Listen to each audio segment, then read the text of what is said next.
Hi, and welcome back to another Rise video. Again, Rise is the tabletop RPG that I developed, similar to Dungeons & Dragons. One of the key things about Rise is all the character options and the ways that you can make a character. And today we're going to be talking about another specialization, this time the Bard.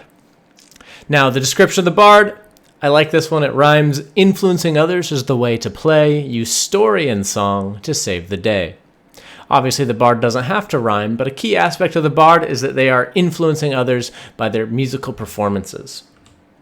Now, again, we have a picture here. I'll try to link the artist in the description below if I can.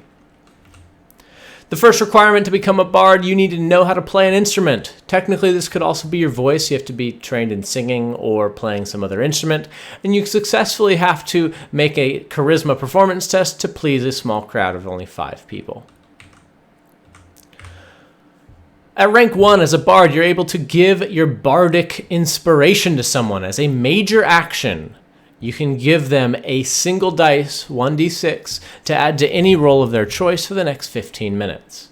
But you can only give your bardic inspiration to one person at a time. So if they don't use that, first off, if they never use it over those 15 minutes, it just goes away completely. Second, if it takes them 14 minutes to use it, you can't give it to someone else for those 14 minutes. If they turn around and use it immediately, then you're able to then, after they use it, give it to someone else immediately as well. So very support-like power. At rank 2, you gain the ability to play a song in combat as a minor action to deliver your allies of any negative status effects. So any mind-influencing status effects, specifically. So if they're poisoned or something, you can't play the Song of Deliverance to free them from poison. But if they've been, like terrified or paralyzed out of fear or something's happened to them and is affecting their mind, then you're able to play the Song of Deliverance to use uplifting music to rescue your allies from any of these mind-influencing effects. At rank 3, you can play the Song of Rest. This is using soothing music to revitalize all your nearby allies' HP. So this is a area of effect HP healing buff song that will heal all the allies' HP by 1d6 plus your charisma plus your performance focus modifier. So it doesn't heal a lot, but it heals everybody by a little bit. Second requirement, you have to successfully make a charisma performance test to please a crowd of 50 or more people this time. So we got to increase how many people you're playing in front of. At rank 4, once you've met that requirement, you can invest into gaining the Song of Thrashing.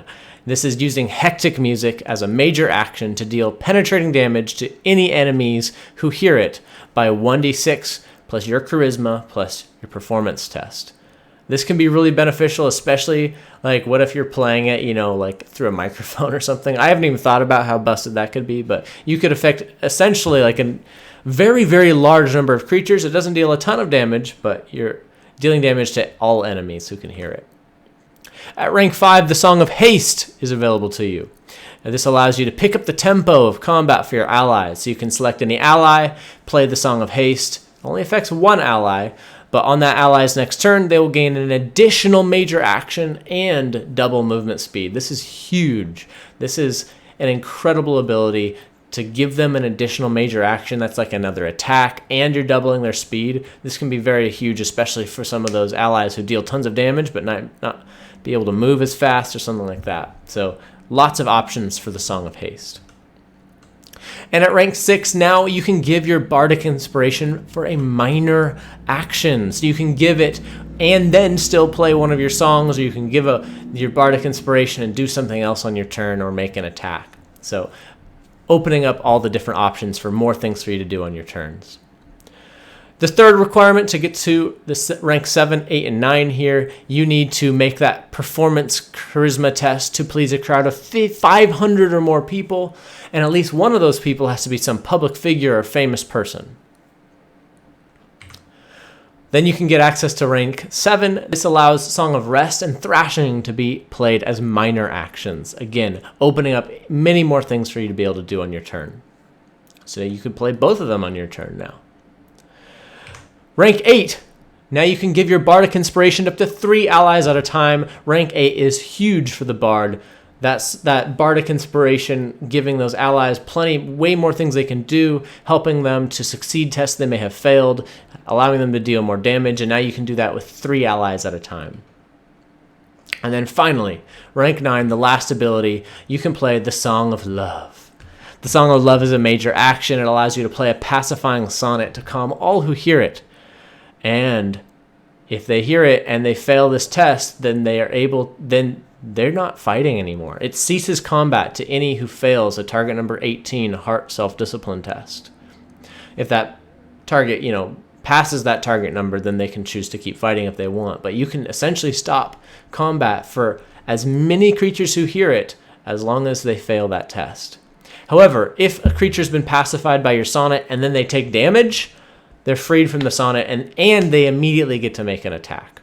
So you can't take too much advantage of this by pacifying everything and then just shooting them all and they just sit there allowing you to hit them. If they get attacked, they'll fight back, but you can at least temporarily stop combat or stop combat so that you can, receive some healing for your team, something like that. It doesn't mean, though, that the enemies won't try to do something else. Yes, they stopped combat, but they could also receive healing or do something, strategize or group up as well.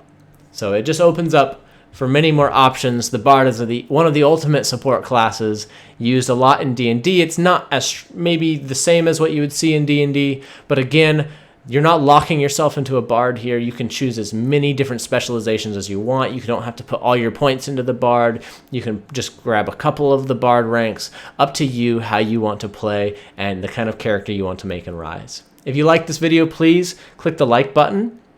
And if you want to see more Rise content, please subscribe to the channel. I am really, really excited to be working on and sharing stuff with you guys. I want to charge for this stuff, but I'm putting it all on YouTube for free. Eventually, if you want to be able to buy Rise itself as all of the stuff, you'll be able to do that. But for now, I haven't got it into a way that I can do that for you. Otherwise, if you have any suggestions for what you want to see next, please leave a comment down below. I'd love to read them and get back to you and hopefully give you what you're interested in. Otherwise, my name's Alex. This has been Rise. Thanks so much for watching. Bye-bye.